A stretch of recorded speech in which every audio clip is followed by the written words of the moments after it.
Hello friends, welcome to my channel panch phoron with Moumita. আজকে আপনাদের জন্য নিয়ে এসেছি বুদ্ধদেব চক্রবর্তীর লেখা টাইপরাইটার। একটা পোর্টেবল টাইপরাইটার কেনার শখ বহুদিনের, তাই হাতের কাছে এমন সস্তা দামে বিদেশি ব্র্যান্ডের পোর্টেবল টাইপরাইটারটা পেয়ে নিজেকে সামলাতে পারেননি সুখেন্দু সান্যাল। পেশায় সরকারি গম্ভীর আমলা হলেও রিটায়ার করেছেন কয়েক মাস হলো। লেখালেখিতেও বেশ নাম করেছেন। পুজোর দামি সংখ্যার পাবলিশারেরা হাত ইত্তেশ করে বসে থাকেন তার দুই একটা গল্প কিংবা উপন্যাসের জন্য। বইয়ের বাজারেও তার বইয়ের চাহিদা বিশাল। এই দূরদিনের বাজারে বই আসতে না আসতেই হট কেকের মতো উড়ে যায়। তিনি সদা ব্যস্ত একজন মানুষ। এমনটা নয় যে তিনি টাইপ মেশিনে লিখবেন, ঘরে ল্যাপটপে লেখাই তার অভ্যাস। তবুও পুরনো জিনিস জমানোটা তার একটা শখ। আর এই মেশিনটা দেখেই বোঝা যায় বেশ পুরনো, তাই আর নিজেকে আটকে রাখতে পারলেন না। একটু পুরনো, তবে ক্যালিগ্রাফিটা খুব সুন্দর, একদম অক্ষত। ল্যাপটপের যুগে টাইপরাইটারটা একটু বেমানান হলেও সুখেন্দুর পড়ার টেবিলে বেশ মানিয়ে যাবে। সান্যাল বাবুর বাড়ি বাঁকুড়াতে হলেও বইয়ের কাজে মাঝে মাঝেই তাকে আসতে হয় বইপাড়ায়। এবারও আসার উদ্দেশ্য ছিল সেই রকমই। ফেরত পথে টাইপ বিক্রেতার লোকটির সঙ্গে দেখা হয়ে গেল কিছুটা অপ্রত্যাশিতভাবেই। জাদুঘরের সামনের ফুটপাত ধরে হেঁটে যাচ্ছিলেন সুখেন্দু। হঠাৎ আবির্ভাব এই বিক্রেতা। বছর 50-এর মাঝারি উদ্ভ্রান্ত চেহারার লোক। তাকে দেখে কিন্তু সুখেন্দুর সেলসম্যান বলে মনে হয়নি, বেশ ভদ্র শিক্ষিত বলেই মনে হয়েছিল। সুখেন্দুকে ধারে টেনে নিয়ে গিয়ে খুলে ধরেছিল তার হাতে রাখা চামড়ার পুরনো বাক্স। নিন না দাদা, খুব ভালো জিনিস, সস্তার দামেই দিয়ে দেব। এটাই ছিল ভদ্রলোকের প্রথম উক্তি। ভালো করে চোখ মেলে দেখেছিল ছোট্ট জিনিসটার দিকে। সত্যিই সুন্দর। একটু আধটু বাইরের রং চটকে গেলেও বুঝতে এতটুকু অসুবিধা হয় না যে এটা বিদেশি রোমিংটন ব্র্যান্ড। এরকম টাইপরাইটার আগে একবার এক দামি নামি লেখকের বাড়িতে দেখেছিলেন সুখেন্দু। একই গড়ন, একই স্ট্রাকচার। অনেক করেও খুঁজে পাননি সেবার। কিন্তু এর দাম কত? অস্ফুটে বললেন সুখেন্দু। বেশি না দাদা, মাত্র 2000। নেহাত টাকার দরকার, নইলে এই অ্যান্টিক মাল 5000-এও পাবেন না। কথাটা মিথ্যে নয়, মনে মনে সুখেন্দু সেটাই ভাবেন। কিন্তু যদি চোরাই হয়? কি ভাবছেন স্যার? দেখে তো মনে হচ্ছে লেখক মানুষ। নিন না, দেখবেন ঠকবেন না। আর আমি তো এখানেই থাকি। লোকটা খুব নাছোড়বান্দা, তাই না করেও শেষ পর্যন্ত 2 নয় 1500 দিয়েই নিজস্ব করলো জিনিসটাকে। বাড়ি ফিরে লেখার টেবিলের উপর খুব সন্তর্পণে রেখে দিল যন্ত্রটাকে, খুব সাবধানে, অনেকটা গোপন করে। কারণ স্ত্রী নমিতা যদি জানতে পারে তাহলে আর রক্ষে নেই। লেখক স্বামীর এই উটকো পুরনো অ্যান্টিক জমাবার শখ একেবারেই না পছন্দ নমিতার, তাই আর কি। তবুও এরকম একটাতে লেখার স্বাদ বহু দিনের সুখেন্দুবাবুর। ল্যাপটপে সুবিধা অনেক, তাহলেও এর শব্দের মধ্যে একটা ধ্রুপদী ভাব আছে। লেখার ঘরটা সুখেন্দুর এক ধারে। দেয়ালে সার দিয়ে কাচের আলমারিতে ঠাসা বইপত্র আর বিভিন্ন সময়ে তার সংগ্রহ করা অ্যান্টিক জিনিসপত্রের সম্ভার। তাই টাইপরাইটারটাকে রেখে সে তার কথা ভুলেই গেল এক প্রকার। সারা দিন নানান লোকের কাজে অকাজে আগমন হয় এই বাড়িতে, তাই সেসব কাজের ফাঁকে শুধুমাত্র রাতটুকু লেখালেখি করার সময় পায় সুখেন্দু। ওইটাই একমাত্র নেশা, অন্য সময় লিখতে পারেন না। সারাদিন না দেখা নানান রসদ রাত্রের গভীরে অন্ধকারে নামিয়ে আনেন সাদা পাতায়। পরদিন রাত্রে খাওয়া দাওয়ার পর সুখেন্দু সোজা চলে এলো পড়ার ঘরে। টেবিল ল্যাম্পটা জ্বালাতেই যেন জলজল করে উঠল যন্ত্রটা। সেদিন বাড়ি ফেরার তাড়া, তাই ভালো করে দেখা হয়নি। আজ দেখল যন্ত্রটাকে, বলতেই হবে একটা পুরনো আভিজাত্য আছে, এবং যার কাছে ছিল এতদিন সে প্রায়ই রক্ষণাবেক্ষণ করত। সাধারণত এরকম টাইপরাইটার একটা ফোল্ড বক্সে ঢোকানো থাকে, কিন্তু না, এক্ষেত্রে তো সেরকম কিছু নেই। সামনের দিকে সুইচগুলোর ক্যালিগ্রাফি পুরনো কিন্তু স্পষ্ট। একটা কাগজ ঢুকিয়ে রোল করে টাইপ করার লোভ সামলাতে পারলেন না সুখেন্দু। আলতো হাতে লিখে ফেলল একটা গল্পের প্লট। কিন্তু প্লট যে সুখেন্দুর মাথায় ছিল তা নয়। টাইপ মেশিনটাতে হাত দিতেই যেন স্বতঃস্ফূর্তভাবে বেরিয়ে এলো শব্দগুলো, ঠিক নদীর প্রবাহের মতো। খানিকটা টাইপ করে সুখেন্দু দেখল, সত্যিই তো গল্পের বেশ খানিকটা লিখে ফেলেছে সে। বেশ ভালোই। রাত্রি গভীর। ঠিক কতক্ষণ টাইপ করেছে কিছুতেই মনে করে উঠতে পারছে না। এতক্ষণ যেন কিছু একটা ঘোরের মধ্যে আবদ্ধ ছিল সে। হয়তো লেখাটা লিখতে লিখতে এতটাই বুঁদ হয়েছিল যে খেয়াল করেনি। হাত ঘড়িতে সময় দেখল সুখেন্দু, প্রায় 1:45। না, আর রাত করা চলে না। লেখাটা শেষ করার ইচ্ছা থাকলেও শেষ আর হলো না। কাগজটা আবারও রোল করে মেশিনে ঢুকিয়ে দরজা ভেজিয়ে চলে এলো শোবার ঘরে। তনিমা ঘুমে আচ্ছন্ন।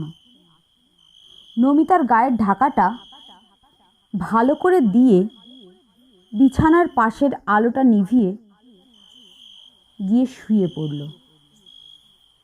গোটা পাড়া নিশুতি। মুড়ি দিয়ে ঘুমিয়ে পড়েছে সবাই। এক অজানা নিশ্ছিদ্র রাত্রির কালো ঢেকে ফেলেছে চারপাশ। এত কিছুর মধ্যেও ঘুমোতে গিয়েও ঘুমোতে পারল না সুখেন্দু। একটানা যান্ত্রিক চাপার শব্দ নিঃশব্দকে খান খান করে দিয়ে ভেসে আসছে লেখার ঘর থেকে। হালকা একটা তন্দ্রা মতো এসেছিল, মিলিশে গেল ছুটে। মনোযোগী হয়ে কান খাড়া করে শোনার চেষ্টা করলো শব্দের উৎসটাকে। না, বাইরে না, শব্দটা লেখার ঘর থেকেই আসছে। আর বসে থাকা যায় না।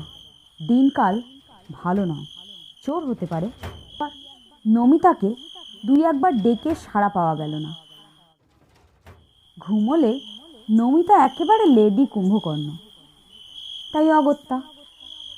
সুখেন্দু বালিশের নিচে রাখা টর্চ হাতে নিয়ে নিজেই এগিয়ে গেল শোবার ঘর থেকে।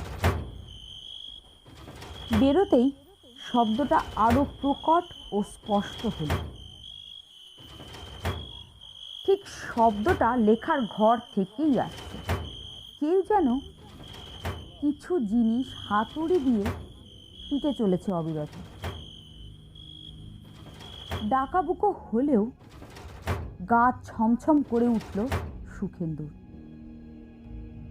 তবে কিছু না জেনে চেঁচামেচি করাটা শোভনীয় নয়, তাই এগিয়ে যেতেই হয়। কিন্তু লেখার ঘরের ভেজানো দরজাটা খুলে দিতেই সব শান্ত। আলো জ্বালিয়ে দেখল সব কিছুই আগের মতো অবস্থায় আছে, একটা শব্দও পাওয়া যাচ্ছে না। তাহলে কি এটা তার মনের ভুল? যাই হোক, আবার দরজা ভেজিয়ে শুতে চলে গেল সুখেন্দু। না, সে রাত্রের বাকিটুকু আর কোনো অসুবিধা হয়নি, বিনা বাধায় কেটেছিল সেই রাতটা। পরদিন ঘুম থেকে উঠে আগের রাতের কথা ভুলে গিয়েছিল সুখেন্দু, কিন্তু অলৌকিকতা কিংবা অস্বাভাবিকতা টের পেল রাত্রে বাড়ি ফিরে। অভ্যাস মতো রাত্রে খাওয়া দাওয়ার পর হাজির হয়েছে লেখার টেবিলে। ইচ্ছে হলো গতকালের অসমাপ্ত গল্পটা শেষ করার, কিন্তু টাইপ মেশিনে রোল করে রাখা কাগজখানা সেট করতে গিয়ে দেখে এ কি, এই সাদা কাগজ কোথায় গেল? পুরো পাতাটাই তো গল্প লেখা, সেটার বিন্দু বিসর্গ বুঝে উঠতে পারল না। সে ছাড়া আর তো কেউ আসে না এই ঘরে। নমিতা অবশ্য মাঝে মাঝে আসে ঘর পরিষ্কার করতে। এই ঘরে মাত্র তারা দুটো প্রাণী। তাহলে কে লিখে রাখলো গল্পটা? কাগজটা বের করলো সুখেন্দু। না, কোনো ভুল নেই। একটা বানান, এমনকি ছেদ জ্যোতি চিহ্নটুকুও পর্যন্ত যথাযথ জায়গায় আছে। নিজের চোখকে বিশ্বাস করতে পারছে না সুখেন্দু। কাকে বলবে? কে বিশ্বাস করবে এই অলৌকিক কথা? গলাটা শুকিয়ে কাঠ হয়ে যাচ্ছে সুখেন্দুর। পুরো গল্পটা ভালো করে চোখ বুলিয়ে নিল সুখেন্দু। এই গল্প তার কেমন যেন চেনা চেনা লাগছে। কোথায় মিল খুঁজে পাচ্ছে তার অতীতের সাথে, কিন্তু কিছুতেই মনে করতে পারছে না। বারবার পড়েও মনে করতে পারল না। সে রাত্রে আর বেশি দেরি করল না সুখেন্দু। তার কেমন যেন শরীর খারাপ লাগছে। কোনো ক্রমে লেখার ঘর ছেড়ে বিছানায় আশ্রয় নিল। স্লিপিং পিল নিতে হয় না সুখেন্দুবাবুকে, তবুও আজ নিলেন। অচিরে গভীর ঘুমের মধ্যে আচ্ছন্ন হয়ে পড়লেন। ঘুম ভাঙল নমিতার ডাকাডাকিতে, কিন্তু চোখ মেলতেই তিনি অবাক। এ কি, নমিতার ডাক শুনে তার পাশ থেকে উঠে গেল আর এক সুখেন্দু সান্যাল। সুখেন্দুবাবু যেন নিজের চোখকেই বিশ্বাস করতে পারছেন না। একবার নিজের সারা শরীরে হাত বুলিয়ে দেখলেন তিনি বেঁচে আছেন তো, না মারা গেছেন। না, তিনি মারা যাননি, তবে তিনি বেঁচে আছেন। নাকি বাঁচা মরার মাঝের অবস্থায় আছেন। কেউ তার ডাক শুনতে পাচ্ছে না, তাকে কেউ দেখতে পাচ্ছে না, এমনকি নমিতা পর্যন্ত না। তার সামনে সহজেই হেঁটে চলে বেড়াচ্ছে আর এক অবয়ব। কিছুটা সময় এইভাবেই গেল। একটু পরেই টেবিলে রাখা ক্যালেন্ডারটার দিকে চোখ গেল। না, এ তারিখ তো গতকালের পরদিন নয়। গতকাল ছিল 24/11/2017, আর এই ক্যালেন্ডার কিনা দেখাচ্ছে 2010 সালের মার্চ মাস। বিশ্বাস হয় না। ছুটে গেলেন পড়ার ঘরে। সেখানেও ক্যালেন্ডারে সেই 1 তারিখ। বাইরে গিয়ে দেখলেন এক দফা লোক ভোটের প্রচারে বেরিয়েছে। আরে, নির্বাচন তো সেই হয়েছিল 11 সালে। সেই 6 বছর আগে। তার মানে সত্যি সত্যি 6 বছর আগে পৌঁছে গেছেন। ফিরে এলেন ঘরে। আজকে হিসেব মতো রোববার, তাই তাড়া নেই। নিশ্চিন্তে বসার ঘরে বসে চা খেতে খেতে পেপার দেখছে সুখেন্দু। পেপারের সামনের পাতাটার দিকে চোখ গেল। তিনি সত্যি 6 বছর আগের এক মাসে এসে উপস্থিত হয়েছেন। এই দিন তার মনে আছে। ভুলে গিয়েছিলেন কিছুটা, কিন্তু তার চোখের সামনে যেন আবার পুনর্নির্মাণ হলো সেগুলো। সবকিছু একদম আগের মতো। 10:15 নাগাদ একটা বেল বাজলো। নমিতা গিয়ে দরজাখানা খুলে দিল। একজন যুবক, বেশি নয়, 26-27 বছরের যুবক, কাঁধে শান্তিনিকেতনের ব্যাগ, চোখে পুরু ফ্রেমের চশমা পরে প্রবেশ করলো বৈঠকখানার ঘরে। হ্যাঁ, মনে পড়ছে, এই ছেলেটা সুখেন্দুর কাছে আগেও এসেছিল কিসব যেন লেখার পাণ্ডুলিপি নিয়ে। অনেকেই আসে, কিন্তু তাকে দেখেই পুরনো সময় ফিরে যাওয়া সুখেন্দুর শরীরে কপালে বিন্দু বিন্দু ঘাম কেন? মনে পড়েছে এবার। ছেলেটা প্রায়ই আসতো সুখেন্দুর কাছে, তার লেখাগুলো দেখাতো। খুব সম্মান করত ছেলেটা তাকে। খুব যে মন্দ লিখত তা নয়, তবুও নতুনদের সহজে কোনো বড় পত্রিকা ছাপতে চায় না। নাছোড়বান্দা ছেলেটিকে সান্ত্বনা দিতে সুখেন্দু তার পাণ্ডুলিপিগুলোকে একমতো অনিচ্ছাতেই বাধ্য হয়েছিল রেখে দিতে।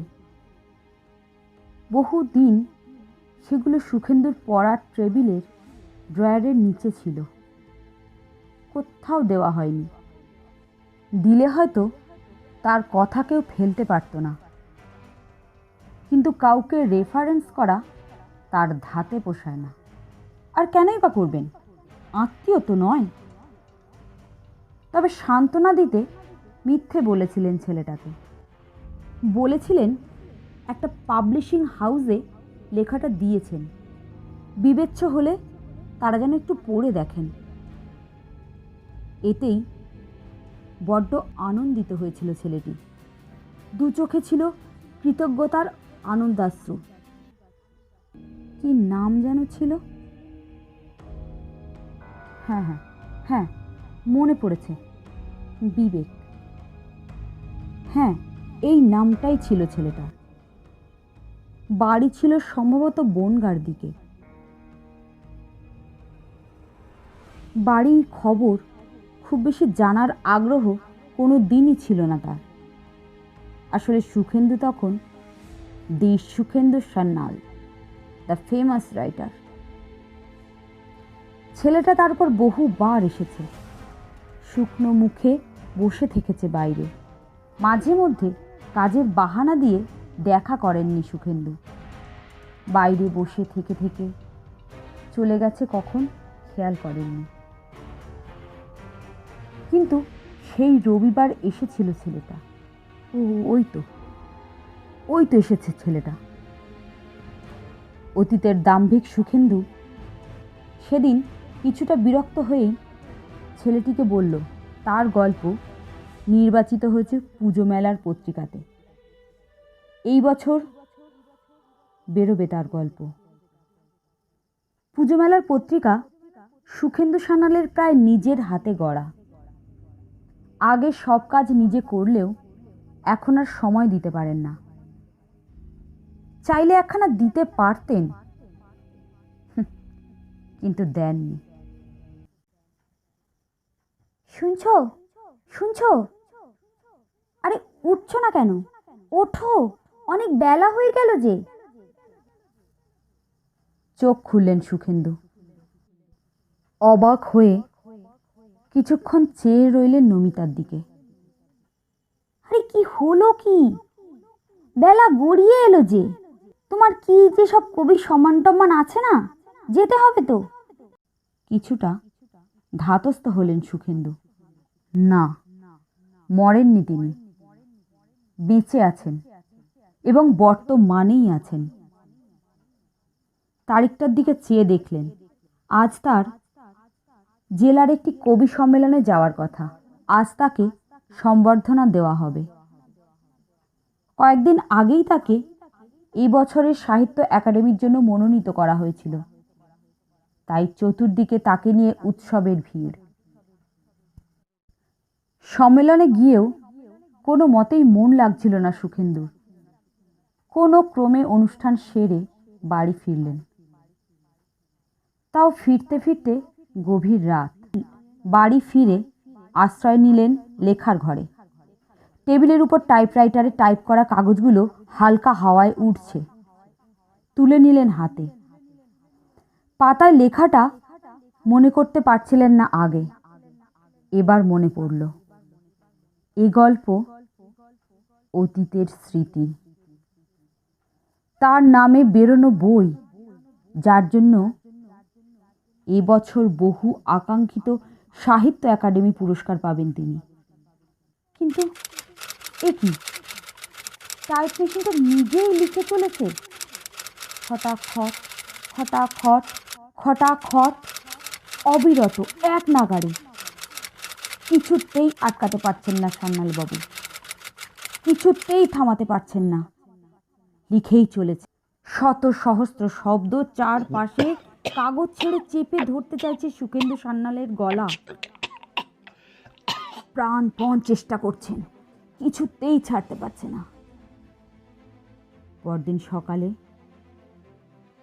টেবিলের উপরে নিথর সুখেন্দু সান্যালের দেহখানি পড়ে।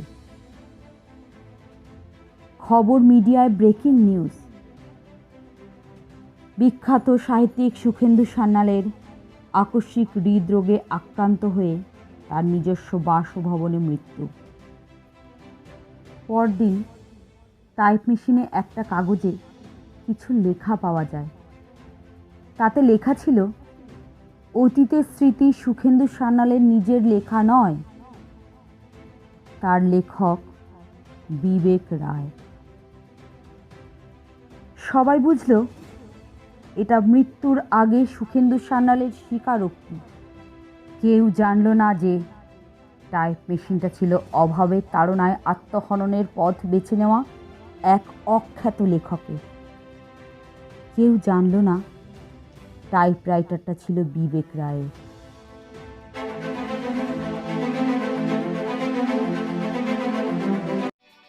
শেষ হলো আজকের অনুষ্ঠান। কেমন লাগলো বন্ধুরা? পাঁচফোড়ন উইথ মৌমিতা যদি ভালো লাগে অবশ্যই একটি লাইক করবেন, শেয়ার করবেন, কমেন্ট করে জানাবেন, আর সাবস্ক্রাইব করতে ভুলবেন না। যারা যারা সাবস্ক্রাইব করেছেন তাদেরকে অসংখ্য ধন্যবাদ।